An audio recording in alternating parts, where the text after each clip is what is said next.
Cops have to arrest all sorts of criminals, from complete beginners to wanted thugs.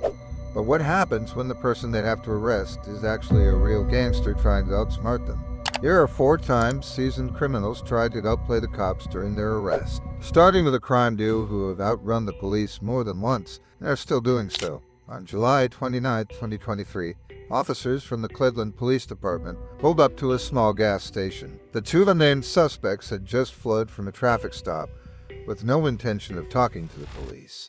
The officers attempted to detain them, but one suspect led them on an intense foot chase through a nearby neighborhood. Despite their best efforts, the suspect was too fast, and his partner managed to close the gap. The chase led to a main road where a getaway vehicle appeared. The cop grabbed the suspect as he tried to hop into the car, but he was forced to let go as the vehicle sped away, leaving the officers without their suspects. While these 2 used the usual approach of running away, other criminals have their own special strategies. Take Richard Lee McNair, a prison escapee who talked his way out of being caught. On April 5, 2006, he was confronted by a police officer by a railway track in Pollock, Louisiana. The officer was on the lookout for a prisoner who had just escaped nearby. McNair, using the alias Robert Jones, spun a convincing story about being a jogger from Pineville. Despite the officer's suspicions and verification attempts, McNair's calm demeanor, fake backstory, and quick thinking led the officer to believe his lies, allowing McNair to walk away free. These instances highlight the cunning and audacity some criminals possess, challenging the skills and persistence of law enforcement. On June 7, 2023, an Ohio State trooper pulled over a gray car for tailgating. The routine traffic stop quickly turned into something much more significant. The officer ran the car's plates and discovered it was a rental from Colorado, heading to New York.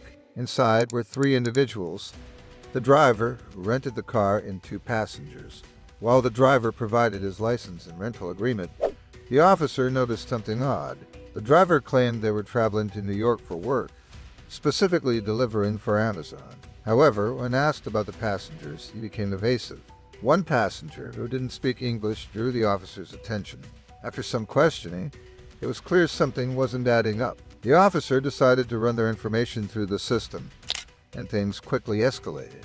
The passenger was identified as Eden Nilsson Velasquez Lauren, a notorious NS-13 gang leader. Realizing the gravity of the situation, the officer called in a border patrol officer for assistance. As they delved deeper, it became evident that Velasquez was not legally in the country. Furthermore, the stories of the passengers were inconsistent, raising more red flags. The officer's initial routine check had turned into a critical situation, uncovering a dangerous individual linked to criminal activities. The assistants from Border Patrol ensured that the situation was handled with the necessary precautions and protocols, highlighting the importance of vigilance and thoroughness in law enforcement. Velasquez, who had managed to evade capture for months, was finally apprehended. His criminal empire began to crumble, all because of a routine traffic stop. This incident underscores how even the most cunning criminals can slip up in seemingly minor situations. This routine traffic stop turned out to be a pivotal moment in law enforcement, illustrating how vigilance and thoroughness can lead to significant breakthroughs. The officer's attention to detail and follow-up actions were crucial in apprehending one of the most wanted gang leaders in the country, showcasing the importance of every step taken during routine checks. On March 29, 2023, Albuquerque police responded to a disturbance call at the 4700 block of Glendale Road Northwest, following reports of gunshots. The suspect, 32-year-old Francisco Macias, was allegedly high on narcotics, assaulting family members and firing his gun outside. When officers arrived, they prepared for a violent confrontation. "Drop the gun! Do it now!" they commanded as they approached the scene.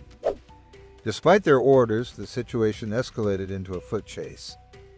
"Drop it!" they shouted as Francisco ran. Officers warned each other to watch out for potential victims, but the suspect did not surrender easily. He jumped fences and ran southbound, forcing officers to pursue him. As the chase continued, Francisco realized he had nowhere left to run.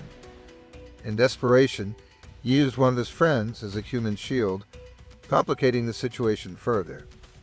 He's confronting a neighbor in the backyard.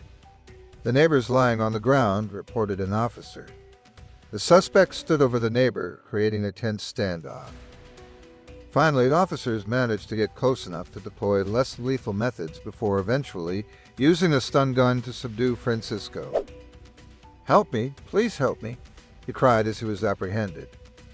Francisco was brought to the station and jailed. However, he did not remain in custody for long. Despite the seriousness of the charges, he was released shortly after, but all charges against him dropped. This incident highlights the unpredictable nature of law enforcement encounters and the challenges officers face when dealing with volatile situations. While not all suspects resist arrest, those who do can create dangerous scenarios for both the police and the public.